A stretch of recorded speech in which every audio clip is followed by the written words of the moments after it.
Hello guys, good morning. Myself Sasank Sekhar. Welcome all to my class again.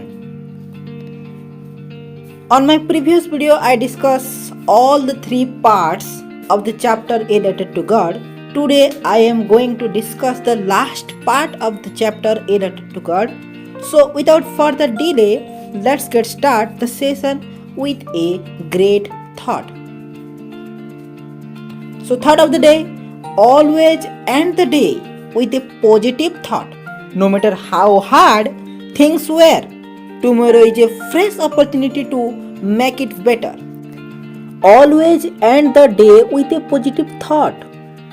ସବୁବେଳେ ଦିନର ସମାପ୍ତିରେ ମନରେ ଗୋଟିଏ positive thought ଥାଉ. no matter how hard things were, ସେ ଜିନିଷଟି ଯେତେ କଷ୍ଟକର ହେଉ ମଧ୍ୟ ମନରେ ସବୁବେଳେ ଗୋଟିଏ ପଜିଟିଭ୍ ଥଟ୍ ଥାଉ. କ'ଣ ପାଇଁ? Tomorrow is a fresh opportunity. ଆସନ୍ତାକାଲି ତୁମ ପାଇଁ ଗୋଟିଏ ଫ୍ରେଶ୍ ଅପରଚ୍ୟୁନିଟି, ଗୋଟିଏ ତାଜା ସୁଯୋଗ ମିଳିବ, ଯେଉଁ ସୁଯୋଗରେ କି ତୁମେ ସେ ଜିନିଷକୁ ଆହୁରି ମଧ୍ୟ ବେଟର୍ କରିପାରିବ. ଟୁ ମେକ୍ ଇଟ୍ ବେଟର୍, ଆହୁରି ମଧ୍ୟ ସେ ଜିନିଷକୁ ଭଲ କରିପାରିବ. If you didn't see the previous video on this chapter, please check the I button. I was discussed about the all three parts of this chapter related to God. Let's get start the last explanation part of this chapter. Lencho showed not the slightest surprise on seeing the money. Such was his confidence. But he became angry when he counted the money. God could not have made a mistake, nor could he have denied Lencho what he had requested. Lencho showed not the slightest surprise. Lencho showed not, ସେ ଦେଖାଇଲା ନାହିଁ, the slightest surprise, ଟିକେ ହେଲେ ମଧ୍ୟ ସେ ଆଶ୍ଚର୍ଯ୍ୟ ବା ବିସ୍ମିତ ଦେଖାଗଲା ନାହିଁ. on seeing the money, ଯେତେବେଳେ ସେ ମନିକୁ ଦେଖିଲା ବା ସେ ପଇସାକୁ ଦେଖିଲା, ସେ ଟିକେ ମଧ୍ୟ ସରପ୍ରାଇଜ୍ ହେଲା ନାହିଁ. such was his confidence, ତାହା ଥିଲା ତାର କନଫିଡେନ୍ସ. ଭଗବାନଙ୍କ ପ୍ରତି ତାହା ଥିଲା ତାର କନଫିଡେନ୍ସ, ଯଦ୍ୱାରା ସେ ଟିକେ ମଧ୍ୟ ସରପ୍ରାଇଜ୍ ହେଲା ନାହିଁ. ବଟ୍ ହି ବିକମ୍ ଏଙ୍ଗ୍ରି, କିନ୍ତୁ ସେ ରାଗିଗଲା. କ'ଣ ପାଇଁ ରାଗିଗଲା? ସେ ତ ପଇସା ପାଇଲା, ଭଗବାନଙ୍କୁ ପଇସା ମାଗିଥିଲା, ଟଙ୍କା ମାଗିଥିଲା, ଟଙ୍କା ତ ମିଳିଲା, ହେଲେ କ'ଣ ପାଇଁ ରାଗିଗଲା? But he become angry when, କେତେବେଳେ? ଯେତେବେଳେ ହି କାଉଣ୍ଟେଡ୍ ଦ ମନି, ଯେତେବେଳେ ସେ ଟଙ୍କାକୁ ଗଣିଲା, ସେ ରାଗିଗଲା. କ'ଣ ପାଇଁ ରାଗିଗଲା? ସେ କେତେ ଟଙ୍କା ଭଗବାନଙ୍କୁ ମାଗିଥିଲା? 100 ପେସୋ, 100 ପେସୋ ଭଗବାନଙ୍କୁ ମାଗିଥିଲା, ମାତ୍ର ପାଇଲା କେତେ? ହାଫ୍ ମୋର୍ ଦେନ୍, ଅଧାରୁ କିଛି ଅଧିକ ପାଇଥିଲା. ତ ଭଗବାନ ତ କେବେ ଭୁଲ କରିବେନି ନା. ଯେତେବେଳେ ତୁମେ ଭଗବାନଙ୍କୁ 100 ଟଙ୍କା ମାଗିଛ, ଯଦି ସେ 100 ଟଙ୍କା ଦେଉଛନ୍ତି, ତ 100 ଟଙ୍କାରୁ କମ୍ କ'ଣ ପାଇଁ ଦେବେ? ଭଗବାନଙ୍କ ଦ୍ୱାରା କ'ଣ ଭୁଲ ହୋଇପାରେ? କିମ୍ବା ଭଗବାନଙ୍କର ଅଭାବ ଅଛି? ତ ସେ ଭାବିଲା God could not have made a mistake, ଭଗବାନଙ୍କ ଦ୍ୱାରା ତ କେବେ ମିଷ୍ଟେକ୍ ହୋଇପାରିବ ନାହିଁ. ଯେତେବେଳେ ସେ ଟଙ୍କା ଗୁଡ଼ିକୁ ଦେଖିଲା, ସେ ଟିକେ ମଧ୍ୟ ସରପ୍ରାଇଜ୍ ହେଲା ନାହିଁ, କାରଣ ତାର କନଫିଡେନ୍ସ ଥିଲା. He was such have a confidence. But he become angry. When he become angry? When he counted the money. When he counted the money, it was less than 100 peso. So he thought God could not make any mistake, nor he can deny the Lencho's request. So he got angry. So immediately Lencho went up to the window to ask for paper and ink. On the public writing table, he started to write with much wrinkling of his brow, caused by the efforts he had to make to express his ideas. When he finished, he went to the window to buy a stamp, which he licked and then affixed to the envelope with a blow of his fist. The moment the letter fell into the mailbox, the postmaster went to open it. It said, God, of the money that I asked for, only 70 pesos reached me. Send me the rest since I need it very much. But don't send it to me through the mail because the post office employees are a bunch of crooks.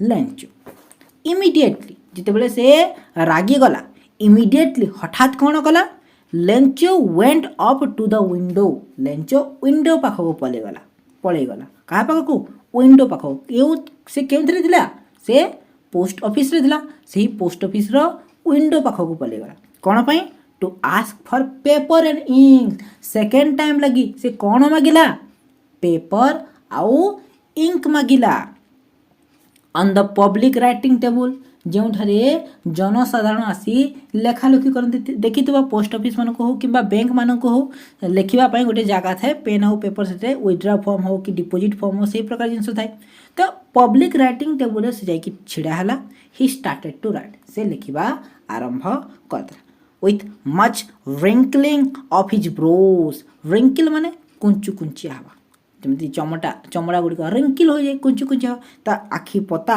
ବା ତା ତାଳୁ ଏମିତି ସେ angry ଅଛି angry ହେଲେ କ'ଣ ହୁଏ ତାଳୁ ପତାରେ କୁଞ୍ଚା ହେଇଯାଏ cause by the effort he had make to express his idea ତାର ଆଇଡ଼ିଆକୁ ଏକ୍ସପ୍ରେସ୍ କରିବା ପାଇଁ ବା ରାଗି ଯାଇଛି ଯେହେତୁ ସେ ବହୁତ ରାଗି ଯାଇଛି କାରଣ ଭଗବାନ ତାଙ୍କୁ କମ୍ ପଠେଇଛନ୍ତି ଭଗବାନଙ୍କର ସେଇଟା ଭୁଲ ହୋଇନଥିବ ଅନ୍ୟ କାହାର ଭୁଲ ହେଇଥିବ ତାହା ଭାବି ସେ ରାଗି ଯାଇ ତାର ଆଇଡ଼ିଆକୁ ଏକ୍ସପ୍ରେସ୍ କରିବା ପାଇଁ ନିଜର ଆଇଡ଼ିଆକୁ ଟୁ ଏକ୍ସପ୍ରେସ୍ ହିଜ୍ ଆଇଡ଼ିଆ ତାର ଆଇଡ଼ିଆକୁ ଏକ୍ସପ୍ରେସ୍ କରିବା ପାଇଁ ସେ ତାର ବ୍ରୋଜ୍କୁ ରିଙ୍କିଲ୍ କରିଦେଇଛି ବା କୁଞ୍ଚିତ କରିଦେଇଛି ହ୍ୱେନ୍ ହି ଫିନିଶ୍ଡ ଯେତେବେଳେ ସେ ଲେଖା ସମାପ୍ତ କଲା ହି ୱେଣ୍ଟ ଟୁ ଦ ୱିଣ୍ଡୋ ସେ ପୁଣି ଥରେ ସେ ୱିଣ୍ଡୋ ପାଖକୁ ଗଲା କ'ଣ ପାଇଁ ଟୁ ବାଇ ଏ ଷ୍ଟାମ୍ପ ଗୋଟେ ଷ୍ଟାମ୍ପ ମାଗିଲା which he licked ଯାହାକୁ ସେ ଚାଟିଦେଲା ଲିକ୍ କରିଦେଲା and then affixed to the envelope ଏବଂ envelopeରେ affix କରିଦେଲା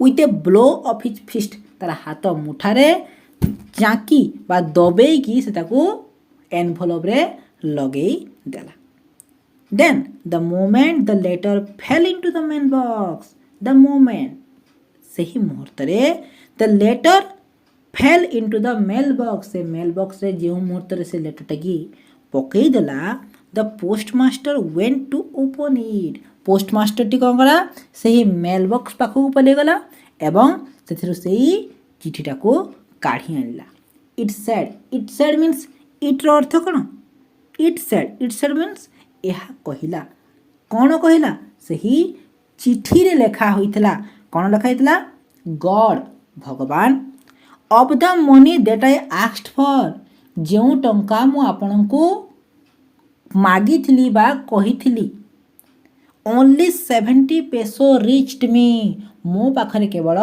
70 peso ପହଞ୍ଚି ପାରିଲା ତ ଲେଞ୍ଚୋ କେତେ ଟଙ୍କା ପାଇପାରିଥିଲା 70 peso ମାଗିଥିଲା କେତେ 100 peso ମାଗିଥିଲା ପାଇଲା କେତେ 70 peso ତ କହିଲା of the money that I asked for ଯେଉଁ ପଇସା ମୁଁ ଆପଣଙ୍କୁ ମାଗିଥିଲି ଦ 70 pesos reached me 70 ଟଙ୍କା କେବଳ ମୋ ପାଖରେ ପହଞ୍ଚି ପାରିଲା ସୋ ସେଣ୍ଡ ମି ଦ ରେଷ୍ଟ ଅବଶିଷ୍ଟ ଟଙ୍କା ମୋତେ ପଠାଇ ଦିଅ since I need it very much ଯେହେତୁ ମୋତେ ବହୁତ ଦରକାର ଅଛି ସେଥିପାଇଁ ମୋତେ ବାକି ଟଙ୍କା ଗୁଡ଼ିକ ପଠାଇ ଦିଅ ବଟ୍ କିନ୍ତୁ ଡୋଣ୍ଟ ସେଣ୍ଡ ଇଟ୍ ଟୁ ମି ଥ୍ରୋ ଦ ମେଲ୍ କିନ୍ତୁ ସେହି ଟଙ୍କା ଗୁଡ଼ିକ ମେଲ୍ ଥ୍ରୋରେ ମୋ ପାଖକୁ ପଠାଇବ ନାହିଁ ସେହି ଟଙ୍କା ଗୁଡ଼ିକୁ ଚିଠି ମାଧ୍ୟମରେ ପୋଷ୍ଟ ଅଫିସ୍ ମାଧ୍ୟମରେ ମୋତେ ପଠାଇବ ନାହିଁ ବିକଜ୍ କାରଣ the post office employees are a bunch of crooks post ଅଫିସ୍ର ଏମ୍ପ୍ଲୟିଜ୍ ମାନେ ବଞ୍ଚ ଅଫ୍ କ୍ରୁକ୍ସ ବଞ୍ଚ ବେଲେ ଦଳ ଗୋଟେ ଗୋଷ୍ଠୀକୁ ବଞ୍ଚ ବୋଲି କୁହାଯାଏ କ୍ରୁକ୍ସର ଅର୍ଥ ହେଲା ଡିସ୍ଅନେଷ୍ଟ ପର୍ସନ୍ ତ ପୋଷ୍ଟ ଅଫିସ୍ର ଏମ୍ପ୍ଲୟିଜ୍ ମାନେ ପୋଷ୍ଟ ଅଫିସ୍ର ସଦସ୍ୟ ବା ସଭ୍ୟମାନେ ଦଳେ ଦଳେ ଡିସ୍ଅନେଷ୍ଟ ପର୍ସନ୍ ବା ଅସାଧୁ ବ୍ୟକ୍ତିମାନେ ସେମାନଙ୍କ ହାତରେ ପଇସା ପଡ଼ିବା ଦ୍ୱାରା ସେମାନେ ସେ ପଇସାକୁ ନେଇଯାଇଛନ୍ତି ବୋଲି ଅନୁମାନ କରି ଲେଞ୍ଚୋ ଭଗବାନଙ୍କୁ ସେହି ଲେଟରରେ ଲେଖିଥିଲା ଯେ मु जो आपण को टंका मागितली से टंका मते पूर्ण रूप से मिल पारे नहीं 70 टंका मध्य केवल मिल पारिछि। तो बाकी टंका बा अवशिष्ट टंका मते पठै दियंतु मात्र ताहा मेल माध्यम रे मते पठाइबे नहीं चिठी माध्यम रे मते पठाइबे नहीं कारण पोस्ट ऑफिस रो एम्प्लॉइज माने ए बंच ऑफ क्रूक्स दले दले असाधु व्यक्ति लास्ट से लेंचो लिखी लेंचो यह थिला ए लेटर टू गॉड रो संपूर्ण एक्सप्लेनेशन। भल लगी भिडियोटी को लाइक कर दियंतु सांग मन सहित शेयर करंतु एवं चैनल को सब्सक्राइब करी पाखरे थिबा बेल आइकन को क्लिक कर दियंतु लेटेस्ट नोटिफिकेशन आपन को पाखरे शीघ्र पहुंची जीवो। आमे नेक्स्ट क्लास रे एही a letter to God chapter रो क्वेश्चन आंसर एवं तार पर वीडियो रे एमसीक्यू ऊपर मध्य डिस्कशन करबा। सो किछि ग्लोसरी अछि रिंकल्स माने हला कुंचित चर्म क्रुक्स माने हला डिसऑनेस्ट पर्सन बा असाधु व्यक्ति। तो आज पई एतिकी keep smiling keep sharing thanks for watching thank you.